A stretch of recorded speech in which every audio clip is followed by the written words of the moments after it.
오늘 레위기 두 번째 내용, 한번 살펴보겠습니다.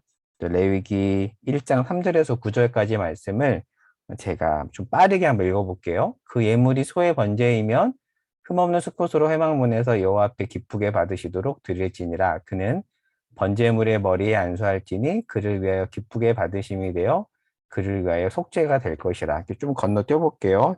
5절, 6절 건너뛰고 7절. 제사장 아론의 자손들은 제단 위에 불을 붙이고 불 위에 나무를 버려놓고 아론의 자손 제사장들은 그 뜬 각과 머리와 기름을 제단 위에 불 위에 있는 나무에 버려놓고 그 내장과 정강이를 물로 씻을 것이요 제사장은 그 전부를 제단 위에서 불살라 번제를 드릴지니 이는 화제라 여호와께 향기로운 냄새니라. 아멘. 지난주에 간략하게 한 복습을 해볼게요. 레위기 1장 1절은 여호와께서 회막에서 모세를 부르시는 장면으로 이렇게 시작을 하죠. 그래서 살펴본 대로 히브리어 첫 문장은 바로 이 단어인데 and he called라는 그런 문장으로 번역을 할 수 있습니다. 그러니까 레위기는 이렇게 출애굽기하고 자연스럽게 이렇게 연결이 됩니다. 출애굽기에서 마지막 40장에 보면 성막이 완성이 되는데 모세가 회막에 못 들어가요. 왜냐하면 하나님의 영광이 너무 가득 차서 인간이 직접 그 하나님을 대면할 수 없기 때문이죠. 그렇게 끝이 나는데, 자, 그런데 한번 그 내용과 관련해서 이사야 말씀에 보면 이사야도 그렇게 반응을 하죠. 하나님을 만나고 화로다 나여 죽게 되었도다 이렇게 고백을 하죠. 그러자 이제 천사 중 하나가 이렇게 핀 숯으로 입술을 대자 죄가 사해져 비로소 하나님의 그 영광된 목소리를 들을 수 있죠. 그러니까 여기서 알 수 있는 게 뭐냐면 이처럼 죄인인 인간은 거룩하신 하나님을 만나기 위해서는 반드시 죄 문제를 해결해야 됩니다. 그렇지 않고는 만날 수 없죠. 그래서 출애굽기 40장에서 모세는 성막 가운데 임하신 하나님을 직접 볼 수가 없었어요. 그러니까 이스라엘 백성들은. 그런데 하나님께서 그 만드신 성막에 직접 찾아와서 죄의 문제를 해결하시죠. 해결하려고 이제 찾아오시죠. 그리고 나서 그 구체적인 방안을 레위기를 통해서 설명해 주고 있습니다. 그래서 그렇게 자연스럽게 출애굽기와 레위기가 이렇게 연결이 됩니다. 자, 그래서 1장 1절에 대해서 살펴봤고요. 자, 레위기 1장 2절에 보면 이렇게 시작을 해요.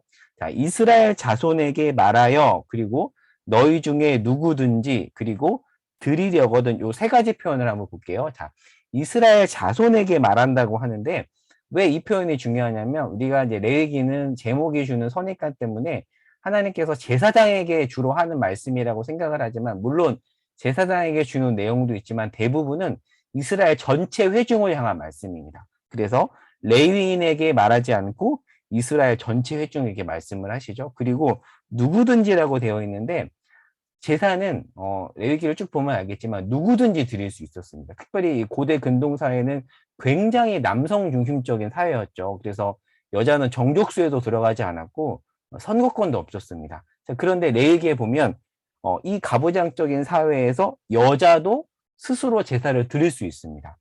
그리고 가난해서 재물을 살 돈이 없는 사람에게도 배려해서 비둘기로 이렇게 재물을 드리도록도 하시고 이렇게 곡물로 제사를 드리도록 하시고 그래서 어떤 대상을 한정하지 않고 누구든지 하나님 앞에 예배드릴 수 있도록 한다라는 거.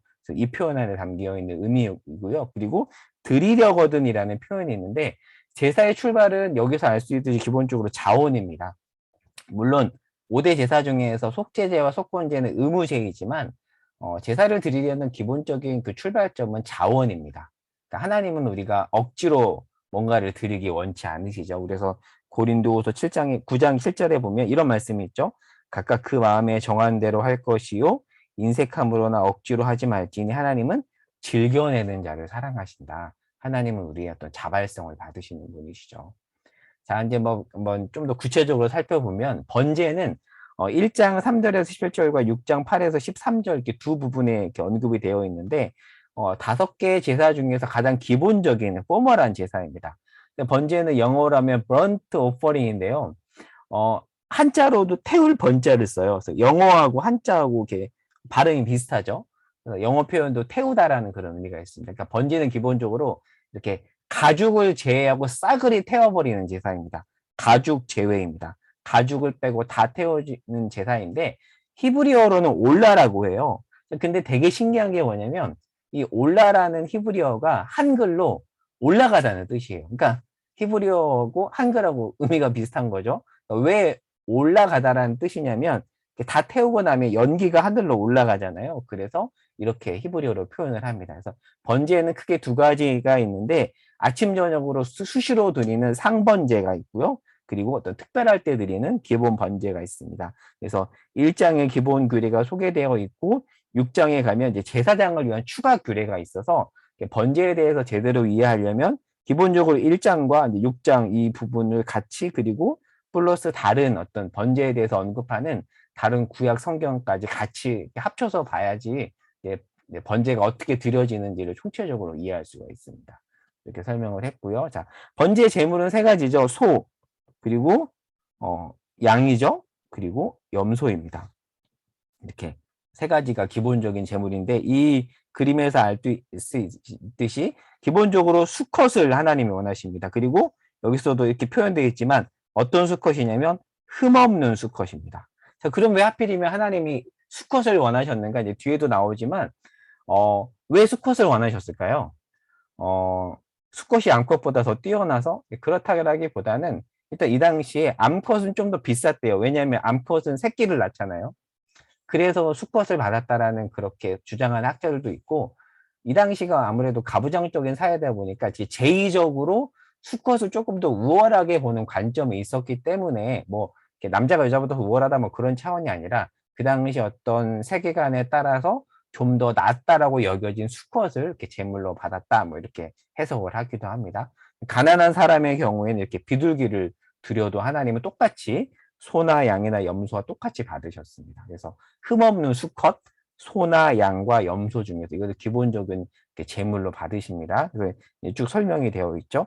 특별히 2절에는 염소란 단어가 없어요. 근데 히브리어로 이렇게 양으로 번역된 그 단어가 작은 네 발 가축을 뜻하는 단어여서 사실은 염소를 포함합니다. 그래서 10절에서는 염소라는 표현이 등장을 합니다. 그래서 소와 양과 염소가 기본이고 형편이 안 되는 경우에는 이렇게 비둘기를 받으셨습니다. 그래서 제가 왜 수컷인가 여기 설명을 해놨죠. 그리고 이 당시는 농경 사회였기 때문에 소나 양과 염소는 굉장히 비쌌을 거예요. 그리고 양과 염소보다는 소가 훨씬 비쌌을 것입니다. 그러니까 사실 제물 드리는 사람 입장에서는 굉장히 많은 것을 드려야 되는 그런 제사가 바로 번제였습니다. 그러니까 이게 최고의 제물을 드리라는 것은 한마디로 말하면 자기 형편에서 드릴 수 있는 최상급을 드리라. 그러니까 이것은 어떤 경제적으로 많은 것을 드리라는 의미보다는 어떤 정성을 다해라라는 이제 그런 의미가 이 안에 담겨져 있습니다. 자, 그런데 하나님이 참 배려심이 많으신 분인 게 뭐냐면 형편이 되지 않은 사람이 있잖아요. 수고를 바칠 수 없는 사람들이 이 당시에는 굉장히 많았을 텐데 그런 사람에게는 그냥 산비둘기나 집비둘기 새끼를 드릴 수 있도록 또 해주셨습니다. 그러니까 여기서 알 수 있는 건 뭐냐면 하나님이 받으시는 것은 재물이라기보다는 재물을 드리는 사람이라는 거죠.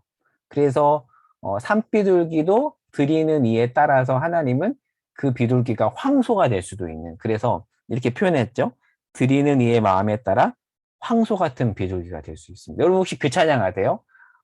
그 찬양의 2절 가사인데 황소를 드림보다 진정한 예배를 그 찬양 있잖아요. 기쁘게 받아주시는 주님. 여기를 이렇게 배경으로 한 그런 찬양 가사입니다. 황소보다도 하나님이 받으시는 것은 그것을 드리는 이의 마음. 그러니까 초등학생이 1,000원을 드리는 거하고 성인이 10만 원을 드리는 거하고 우리가 볼 때는 경제적으로 큰 차이가 있지만 하나님이 보실 때는 그 마음이 똑같다면 똑같이 받으신다라는 거죠. 바로 그러한 분이 하나님이시다 이렇게 알 수 있습니다. 자, 그리고 반드시 가축이어야 됩니다. 가축. 집에서 키운 야생 농물이 안 됩니다. 자, 왜 그러냐면 예레미야 말씀해 보면 그 이스라엘 백성들이 타락할 때 어떤 식으로 제물을 드리냐면 이렇게 멀리서 사온 값비싼 유향과 향품을 바칩니다. 자, 그러면 사실 인간은 그런 걸 좋아하잖아요. 근데 하나님은 그것을 받지 않으세요. 왜냐하면 값비싸고 희귀한 것을 드릴 경우에 자기를 과시할 수 있기 때문에. 그리고 어떤 경우에는 다른 사람의 재물 훔쳐서 드리는 것, 그런 것도 하나님은 기쁘게 받지 않으셨습니다. 그러니까 오랜 기간 정성을 다해서 길렀던 그 가축을 드렸을 때 받으신 것이고 그 이면에는 그 사람의 하나님의 마음을 받으신 거죠. 그래서 제가 적용이라고 적어봤는데요. 예전에 우리 어르신 세대 때는 이렇게 헌금을 드릴 때도 이렇게 성경책에다가 이렇게 지폐를 이렇게 꽂아놓고, 심지어 어떤 분들은 저희 친할머니가 늦게 신앙생활을 하셨었는데, 저희 가정은 기독교 집안이 아니거든요. 근데 저희 할머니가 교회를 다니셨었어요. 근데 이렇게 현금을 드릴 때 막 지폐를 다리기도 하고. 그러니까 꼭 그래라라는 게 아니라 어떤 그 마음, 어떻게 보면 좀 이 시대에 우리가 너무 그런 것들을 놓치고 살아가는 게 아닌가. 그러니까 과거에는 참 성경 지식이 부족했지만 오히려 우리 세대보다는 이런 마음가짐이 참 귀했던 것 같아요. 그래서 뭐 이걸 통해 저는 저의 하나님 앞에 예물을 드릴 때 마음을 좀 돌아보게 되었던 것 같아요. 그리고 항상 흠없는 수컷을 드리라고 했잖아요. 그런데 로마서 말씀해 보면 신약에서는 우리가 살아가는 재물이거든요. 그러니까 우리가 어떻게 보면 또 하나의 재물인데 과연 내가 예배 드릴 때 몸과 마음 자세를 어떻게 준비하는가. 근데 이것을 이렇게 러프하게 적용해 보면 이렇게도 볼 수 있거든요. 컨디션이 제일 좋을 때 우리를 하나님 앞에 제물로서 드리고 예배 드려라 뭐 이렇게도 적용할 수 있을 텐데 과연 우리는 그렇게 예배 드릴 때 이렇게 잘 이것들 유지하기 위해서 애쓰는가? 라는 질문을 던지면 사실 저도 좀 부끄럽습니다. 그래서 저는 예배 드리기 전에 어떤 마음 자세나 태도에 대해서 한번 이 말씀을 통해서 좀 돌아봤던 것 같아요. 자, 한번 절차를 한번 간략하게 볼게요. 3절에서 9절은 소, 그 다음에 이제 양과 염소, 비둘기로 드리는 제사의 절차에서 나오는데, 자, 제사를 할 때 첫 번째 일단 안수입니다. 자, 안수를 해야 되는데, 여기서 말한 안수는 단순히 이렇게 머리에다가 손으로 대는 정도가 아니라 이렇게 히브리 표현으로 따지면 강하게 누르는 걸 의미하거든요. 자, 근데 한번 상상을 해보면 소나 양한테 이렇게 양의 머리를 잡고 꽉 눌렀을 때 소나 양이 가만히 있었을까요? 굉장히 난리가 났을 것 같아요. 근데 이제 그 일을 하라고 하죠. 자, 근데 안수가 어떤 의미가 있는가? 4절에서는 안수를 하면 속죄가 된다라는 표현이 있습니다. 즉, 안수는 무슨 의미가 있냐면 이 재물과 내가 하나 되었다라는 의미로 사실은 내가 죽어야 되는데 그 죄가 이제 동물에게 전가가 되는 거죠. 자, 그런데 여기서 속죄라는 표현이 있어요. 이렇게 우리가 큐티 때도 살펴봤지만 5대 제사 중에서 번제가 있고 속죄제가 있습니다. 속죄제가 있는데 왜 번제에서 제물을 드릴 때 속죄라고 했을까에 대해서 이제 보통 성경학자들이 어떻게 설명하냐면 번제에서 말하는 속죄는 원죄에 대한 속죄이고 속죄제의 속죄는 일반적인 죄에 대한 속죄다 이렇게 이 정도 이렇게 구별을 하면 될 것 같아요. 여기서 말하는 속죄는 원죄에 대한 속죄입니다. 이 부분에 대해서 제가 한번 설명을 해 놓은 거고요. 자, 첫 번째는 일단 안수입니다. 자, 안수를 하고 나서 두 번째 하는 일은 도살입니다. 와, 그 도살하는 게 참 만만치 않았겠죠. 이렇게 도살을 한다고 생각해봐요. 너무 끔찍할 것 같아요. 온갖 피가 튀기고 그 도살하는 곳이 아수라장이 됐을 거라는 말이죠. 그리고 이제 피는 아래서 받아야 되는데, 자, 그러면 질문입니다. 이렇게 안수하고 도살하는 것은 누구가 해야 되는 일이었을까? 우리가 흔히 제사장이 했을 거라고 생각을 하지만 그렇지 않습니다. 예배자가 합니다. 제사 드리는 사람이 해야 되는 일이었습니다. 그러면 제사장이 하는 일은 뭐냐면 그 이후에 나온 피를 뿌리는 것. 그러니까 피 뿌리는 것은 제사장이 하는 거거든요. 그래서 그림에도 잘 표현이 되어 있는데 여기 보면 흰 옷을 입고 있죠. 그 출애굽기나 레위기에 보면 제사장의 복장이 흰색 옷이거든요. 대제사장은 에봇과 뭐 그 밖에 화려한 것을 입지만 일반 제사장은 이렇게 평범한 흰 옷을 입습니다. 이게 제사장 복장이에요. 그러니까 이렇게 도살하고 안수하는 것은 예배자가 하는 일이고 그 다음에 제사장이 하는 일은 그렇게 나온 피를 뿌리는 정도. 그러니까 사실 누가 더 고됐을까요? 예배자가 훨씬 고됐겠죠. 이렇게 설명을 하고 있고. 자, 그리고 나서 이제 가죽을 벗깁니다. 와, 동물의 가죽을 벗기는 일, 그 다음에 각을 뜨는 것. 정말 어려웠겠죠. 자, 근데 6절에 보면 그 각을 뜨는 주체를 그라고 하는데 한글 개역 개정은 조금 이 설명이 모호하지만 여기서 말하는 그는 제사장이 아닌 예배자입니다. 그러니까 그렇게 안수하고 도살했던 예배자가 또 가죽도 벗기고 각을 떠야 돼요. 보통 일이 아니겠죠? 자, 더 넘어가 보겠습니다. 자, 그 이후에 이제 제단에 불을 붙이고 나무를 놓고 뜬 각과 머리와 기름 이런 것들을 제단 위에 올려놓는 것. 이것은 제사장이 하는 일입니다. 그러니까 번제를 드릴 때 사실은 제사장보다는 예배자가 하는 일이 훨씬 많았음을 또 우리가 여기서 확인할 수 있습니다. 자, 그리고 나서 하는 일이 약간은 더러운 일이에요. 내장을 빼야 됩니다. 그러니까 그 창자에 있는 변들 있잖아요. 그걸 다 뽑아내야 돼요. 냄새 났겠죠. 그리고 털을 다 뽑아내야 돼요.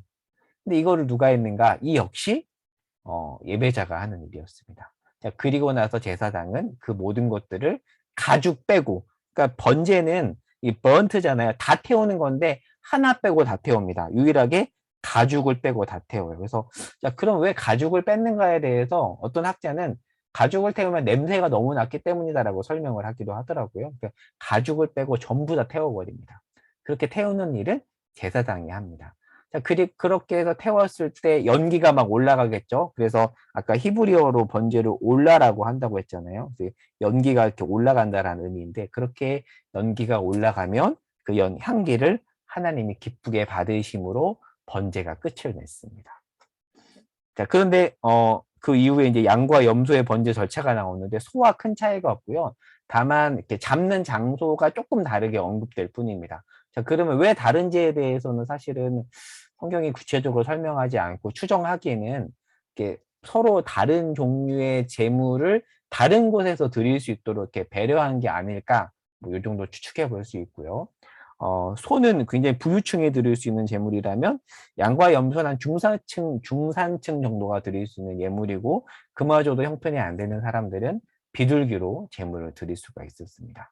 그래서 이게 이제 비둘기에 대한 설명이 있는데, 성경에 보면 산비둘기나 집비둘기 새끼로 드릴 수 있었고요. 소나 양과 염소와 달리 굉장히 작잖아요. 작기 때문에 예배자가 안수하거나 도살하는 일은 하지 않습니다. 단 제사장이 대부분 해서 성경에 보면 새의 머리를 비틀어서 머리를 자르고 이런 일들을 예배자가 아닌 제사장이 다 했습니다. 그러니까 제사장들이 형편이 안 되는 사람으로 해서 굉장히 많은 어떤 서비스라는 표현이 그렇지만 사실 영어로 예배를 서비스라고 하잖아요. 월십 서비스라고도 하는데 이렇게 좀 세속적인 의미의 서비스라기보다는 어떤 예배를 위한 어떤 워십 서비스를 제사장들이 특별히 가난한 자들을 위해서 많이 했다라는 것을 여기서 확인해 볼 수가 있습니다. 그래서 남은 것들은 제단 동쪽에 버리고 두 날개를 잡고 몸을 찢어서 두둥강 나지 않게 벌려놓아서 제사장이 불사르는 것으로 끝납니다. 자, 근데 보면 하나만 한번 짚고 넘어가 볼게요. 이렇게 제단 동쪽에 버리는데 성경에서 동쪽은 대부분 어떤 의미가 있냐면 하나님 없는 곳을 뜻합니다.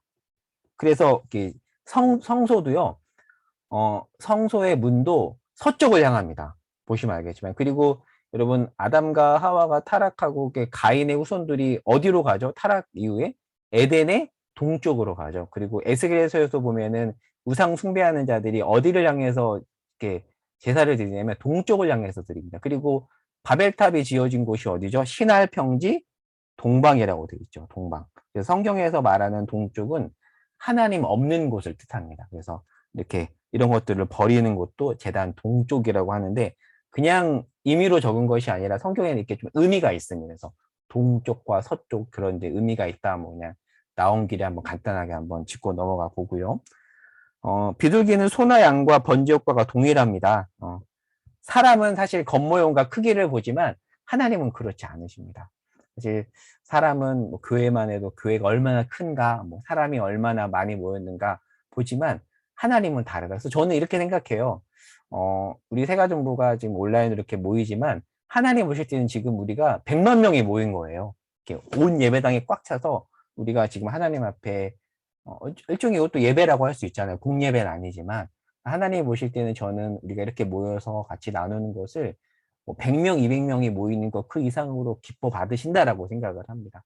사람은 겉모양과 크기를 보지만 인원수를 보지만 하나님은 그렇지 않다. 단 두 사람이 모여서 예배를 드린다 할지라도 하나님은 그 예배를 기쁘게 받으신다. 바로 그런 분이 하나님이시다. 또 우리가 여기서 확인해 볼 수가 있습니다.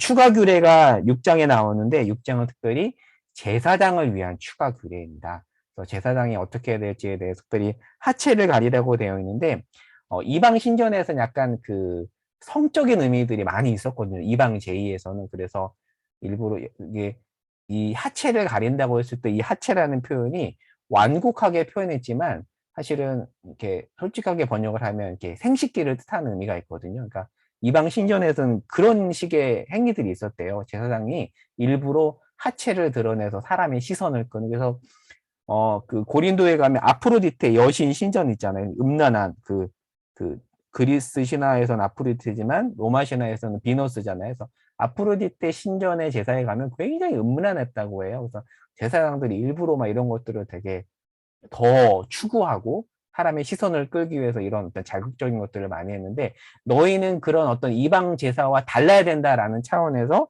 하나님께서 하체를 가리라고 이렇게 말씀을 하십니다. 그리고 불은 꺼지지 않도록 해야 된다. 이 부분을 또 강조하고 있고요. 그리고 번제에 관해서 추가 설명을 하는데 이게 남은 가죽은 제사장의 몫입니다. 아까 번제는 싸그리 태우는 제사인데 가죽 빼고 다 태운다고 했잖아요. 근데 이 가죽은 제사장이 갖습니다. 근데 예배자의 몫은 없습니다. 예배자가 갖는 것은 없어요. 왜요? 드리는 사람이 다 드리는 것이기 때문에. 그래서 번제에는 어떤 의미가 있냐면 헌신의 의미도 있습니다. 내가 가진 것을 다 드린다라는 이런 헌신 그리고 뭐 기쁨 그리고 감사 이런 의미가 이 모든 것을 태워드리는 burnt offering에 담겨져 있습니다. 번제를 드린 사례가 성경에 이렇게 나와요. 물론 노아가 이때 드렸을 때는 구체적인 번제 규례가 내려지진 않았지만 이때 노아가 하나님 앞에 번제를 드리고요. 그 다음에 사무엘상에도 나오고 히스기야 이렇게 번제를 드렸던 장면들이 곳곳에 나옵니다. 그래서 아까 헌신의 의미가 있다 이 얘기를 제가 드렸었죠. 정리 적용입니다. 아까도 말씀드렸지만 제사에서 누가 많은 역할을 감당하냐면 제사장이 아닌 예배자가 많이 감당했다라는 거. 그래서 이걸 통해서 우리의 오늘날의 예배에 대해서 생각해 볼 수가 있습니다. 우리는 과연 하나님 앞에 어떻게 예배를 드리는가? 이렇게 정성스럽게 제물을 준비하고 굳은 일을 도맡아 하는 예배자의 모습은 온데간데 없이 너무 이렇게 구경꾼으로 드리는 예배자의 모습이 우리 안에 있지 않은가. 그래서 여러분 혹시 그 책 아시나요? 저는 예전에 읽었던 책인데 예배는 콘서트가 아닙니다라는 책이 있습니다. 예배는 콘서트가 아닙니다. 그 문인권 목사님이 쓰신 책인데 그쵸 콘서트가 아니죠. 왜 우리는 청중이 아니고 또 우리는 구경꾼이 아니기 때문입니다. 그래서 굳이 축구로 비유하자면 관중은 딱 한 분이죠. 유일한 관중은 하나님 한 분밖에 없습니다. 우리가 관중이 아닌데 하나님만이 유일한 관중인데 너무 현대 예배가 약간 이렇게 관중화돼 버린 건 아닌가 뭐 이런 생각을 또 해볼 수가 있습니다. 그래서 수동적이 되었죠. 예배에 있어서. 그래서 우리가 늘 예배 드릴 때마다 인식해야 되는 것은 우리는 축구로 따진다면 선수죠. 감독도 아닙니다. 막 그 판단하고 하는 감독이 아닌 우리는 뛰는 선수인데 예배에 있어서 너무 수동적이 된 게 아닌가.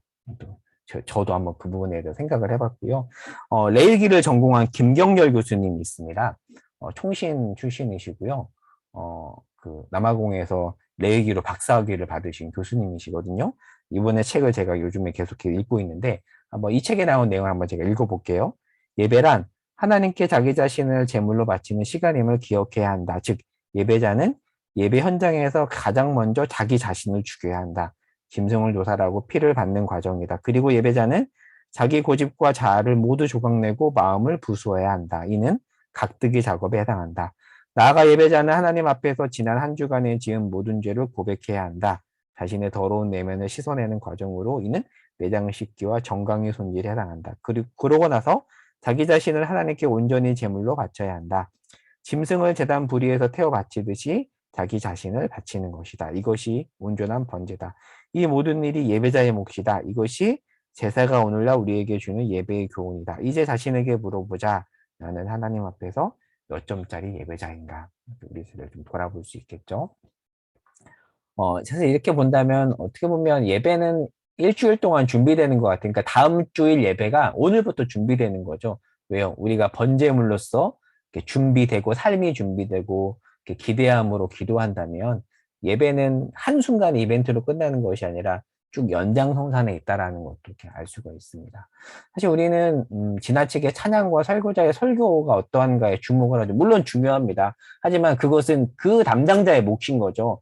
그분들이 최선을 다해야 되는 몫인 거고 우리 예배 드리는 우리의 몫은 우리가 하나님 앞에 어떤 축구장의 선수처럼 예배에 있어서 적극적으로 임하는 거. 사실 이것은 뭐 우리가 어떤 행동을 하자는 게 아니라 마음 자세에 대한 것 같아요. 그래서 우리의 태도를 점검해 볼 수 있는 것 같습니다. 그래서 다음 주일 예배는 바로 지금부터 시작된다. 뭐 이렇게 볼 수 있고, 사실 이런 내용들을 이제 우리가 좀 아이들에게도 가르쳐야 되지 않을까 싶어요. 자녀들에게. 또 이제 다 어린 아이들 다 키우고 이제 출산을 앞두고 있는 분들도 많이 있는데, 이런 것들을 좀 어렸을 때부터 우리 아이들에게 잘 교육해야 되지 않을까, 이런 생각도 해볼 수가 있습니다. 자, 그리고 두 번째 적용인데요. 번제물로 바쳐진 동물의 자리가 사실 우리 자리잖아요. 그래서 하나님이 번제물을 향기로운 냄새로 받으셨다는 표현을 보면 결국 하나님이 받으시는 것은 제물이 아니라 제물을 드리는 우리라는 거죠. 그래서 하나님은 우리를 받으십니다. 그러면 그 우리가 어떻게 살아가야 되는가, 이것도 중요한 거겠죠. 그래서 미가 선지자의 말씀으로 한번 말씀을 오늘 공부를 맺어볼게요. 내가 무엇을 가지고 여호와 앞에 나아가며 높으신 하나님께 경배할까? 내가 번제물로 1년 된 송아지를 가지고 그 앞에 나아갈까? 여호와께서 천천의 순양이나 만만의 강물 같은 기름을 기뻐하실까? 내 허물을 위하여 내 바다들을 내 영혼의 죄로 말미암아 내 몸의 열매를 드릴까? 사람아, 주께서 선한 것이 무엇임을 내게 보이셨나니 여호와께서 내게 구하시는 것은 오직 정의를 행하며 인자를 사랑하며 겸손하게 내 하나님과 함께 행하는 것이 아니야. 그러니까 이 당시 제사장들이 막 천천의 순양도 드리고 정말 고급스러운 기름을 드렸지만 사실은 그들의 삶은 완전 꽝이었다라는 거죠. 정의를 행하지도 않고, 이 미가 선지자가 활동할 때 이스라엘의 정의가 완전히 무너졌거든요. 그리고 사람들을 하대하고, 특별히 연약한 자를 하대하고, 겸손하지 않고, 굉장히 교만하고, 그런 삶을 살면서 굉장한 예물을 드린다 한들 하나님은 받으시는가? 아니다. 그러니까 이 말이 그런 재물이 뭐 중요하다 안 하다 그 얘기를 하는 것이 아니라, 재물보다 중요한 것은 재물 드리는 사람이다라는 그런 의미가 이 미가 선지자의 경고안에 담겨 있습니다. 사실 미가의 경고도 그렇고요. 아모스서에서도 이런 얘기를 계속 아모스 선지자가 하죠. 그래서 이렇게 연결해서 살펴볼 수가 있습니다. 마지막 컷인데요. 바울은 로마서 12장 1절에서 이렇게 얘기하죠. 너희 몸을 하나님이 기뻐하시는 거룩한 산 제물로 드리라고 합니다. 그렇게 본다면 우리의 삶이 하나의 하나님 앞에 드려지는 번제물이다라고 볼 수 있습니다. 그래서 그 산 제물은 무엇인가? 삶의 변화와도 연결이 됩니다. 그래서 하나님을 섬기고 사랑함으로 우리 삶에서 적극적으로 이웃을 사랑하고 제물을 겸손하게 다루고 하나님의 말씀에 근거하여, 그러니까 완벽하라는 게 아니죠. 완벽하라는 게 아닙니다. S라는 거죠. 은혜를 구하며 S라는 건데, 우리가 그렇게 했을 때 하나님이 우리를 한 제물로 받으신다, 이렇게 볼 수 있습니다. 하나만 참고로 말하면 요즘에 영어에서는 이 제물을 타는 이 sacrifice라는 단어를 안 쓴대요. 대신에 요즘에는 이렇게 devotion이라는 단어를 많이 쓴대요. 왜냐하면 요즘 이 세대가 이렇게 너무 헌신 이런 단어를 부담스러워해서 영어 성경, 요즘 번역되는 영어 성경에서는 sacrifice 대신에 devotion이라는 단어를 쓴대요. 그러니까 어떻게 보면 지나치게 세태를 반영한 번역이라고 볼 수 있죠. 너무 이 시대 젊은이들이 이런 단어를 부담스러워하니까.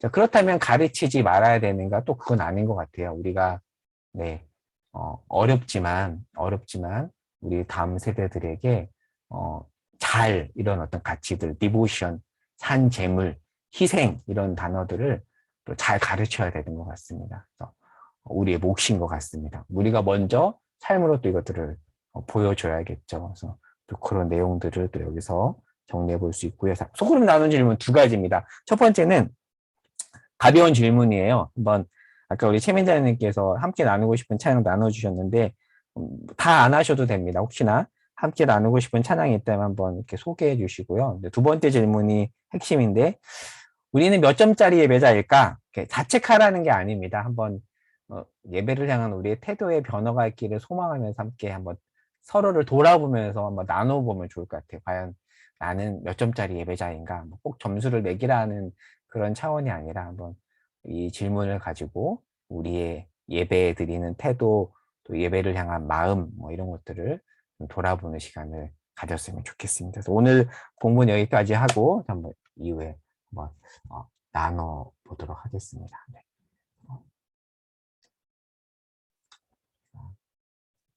잠시만요. 네. 목사님, 네. 화면이 이렇게 좀 가려져 있네요. 오른쪽 아랫부분이. 아, 그런가요? 안 보이시나요? 한